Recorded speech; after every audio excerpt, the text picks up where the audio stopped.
Amigos, vamos a retomar a las 7:18 minutos el escenario de las posibles negociaciones. ¿Qué puede estar pasando en la dinámica política que nos pueda influir positivamente a todos los venezolanos? Julio Cellini Ramos es abogado experto en análisis político y relaciones internacionales, director del Locke Consultancy, especialista en servicios de asesoramiento político y acompañamiento en la creación y aplicación de estrategias en campañas electorales y gestión pública. Julio, buenos días, bienvenido. Buenos días, Eduardo. Siempre un gran gusto estar contigo. ¿Qué has logrado entender? ¿Qué vas leyendo en la propuesta del Acuerdo de Salvación Nacional en el corto plazo que nos separa para las elecciones convocadas y para las grandes necesidades que tiene el país? Bueno, Eduardo, es un intento por participar de lo que en algún momento se había estigmatizado, que era el diálogo, la negociación y la necesidad inexorable de entendernos con todos los factores de la vida nacional y muy en particular del gobierno, que es el que tiene la capacidad de decisión más importante. De tal manera que yo celebro ese intento por parte de Guaidó y del G4 de hacerse partícipe del proceso que está en este momento siendo más relevante en la política venezolana, y en ese sentido creo que es un esfuerzo que llega tardío pero que es positivo. Lo importante en este momento es reunificar todos los esfuerzos. En este momento, en cuanto a la negociación, la Unión Europea ha venido estando muy detrás de las que se han venido llevando a cabo, donde se produjo o por las cuales se produjo la escogencia de un nuevo consejo electoral. Y por otra parte, Noruega, que es la que ha venido acompañando o de alguna forma escuchando la propuesta que viene formulando Guaidó y el gobierno encargado. Y en ese sentido, pues yo creo que es importante reunificar los esfuerzos para que se puedan producir efectivamente resultados. Ayer veíamos inclusive una propuesta revocatoria, por cierto, con personas muy connotadas y respetables, encabezadas por el doctor César Pérez Vivas, y yo creo que el revocatorio, que es un proceso, es un derecho constitucional establecido en el artículo 72, pero además es un mecanismo de participación ciudadana y popular muy importante que creo que hay que ejercer y que creo que es muy sano, pero el desenvolvimiento de la actividad política en Venezuela revela que si las cuestiones no surgen de una negociación es muy improbable que se produzcan. Así que yo creo que lo más importante en este momento es todos definir una sola ruta, todos definir un solo mecanismo y todos trabajar en ese sentido. En función de lo que estás recomendando o sugiriendo como un camino apropiado, ¿qué efecto tiene que haya varios grupos dentro de la oposición? El ya conocido G4, Henry Falcón ahora habla de otro grupo.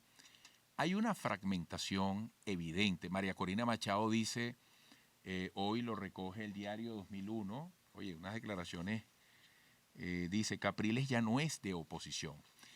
¿Qué importancia tiene que la gente que no quiere al chavismo en el poder, muchas veces sin sentirse identificada como opositora, sencillamente no le gusta lo que está pasando desde el gobierno, qué importancia tiene que reciba señales claras en ese aspecto sobre los verdaderos liderazgos ganados en el ejercicio de la política del lado de la oposición?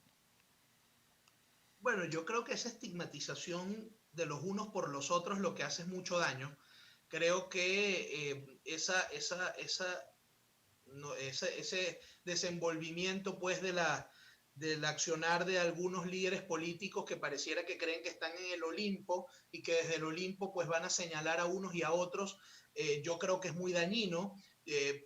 Pareciera que en este momento lo que conviene es la unidad de todos en medio de la diversidad que siempre ha existido. Quizás en este momento las vemos más recrudecidas, pero en definitiva la diversidad dentro de la oposición siempre ha existido. Como también, por cierto, existe en el gobierno. En el gobierno también hay distintas facciones, y esto no es especulación, es una realidad, pero pareciera que ellos tienen una forma de comunicar muy buena, por cierto, donde nos demuestran que están unificados, que están cohesionados. Eso es parte de lo que nos hace falta como oposición, pero en el fondo también una unidad real para lograr las grandes decisiones que requiere el país y la seriedad que el país espera de parte de su estamento político. Este no es el momento de señalar unos a otros, sino de ver cómo colaboramos todos juntos para que el país vuelva a la política. Yo creo que los esfuerzos que se están dando por parte tanto de la oposición como del gobierno son importantes en el sentido de volver a la política, Eduardo, porque hubo un momento en el cual parecía que el gobierno, que siempre ha manejado la política como si fuera una carnicería con cuchillos y rebanadoras, pareciera o está dando algunos vestigios, está dando algunas señales de que pudiera haber la intención de retomar el camino de la política seria. Y por otra parte, la oposición, que por momentos pensamos que tomó algunas, digamos, pareciera que se fue a Hollywood a intentar dedicarse a la ficción. Entonces, yo creo que este es el momento del reimpulso de esa política y no es el momento de señalarnos unos a otros, de andar con unas pistolas disparando de un lado a otro como un todos contra todos. Por el contrario, el país está cansado de la política porque no ve que haya un planteamiento serio, ni del gobierno ni de la oposición. Entonces, en este momento pareciera que lo importante es que todos vayan en un mismo sentido por el bien del país y que cada uno tenga propuestas sobre la base de la realidad, pisando en el suelo como debe ser y entendiendo la realidad y reconectando con la gente sobre todo y con los planteamientos que la gente está esperando. Esa es una tarea muy exigente, cuesta arriba, que urge. Y repito, es muy poco el tiempo que nos separa para la convocatoria electoral. Bueno, Julio, te agradezco muchísimo. Hasta pronto. Muchísimas gracias, Eduardo, y gracias a tu equipo. Giulio Cellini, para quienes nos siguen por radio, apellido de origen italiano, se escribe con C y doble L. Giulio Cellini Ramos, abogado experto en análisis político y relaciones internacionales, director de Log Consultancy, especialista en servicios de asesoramiento político y acompañamiento en la creación y aplicación de estrategias en campañas electorales y gestión pública. Hacemos otra pausa, volveremos en breve.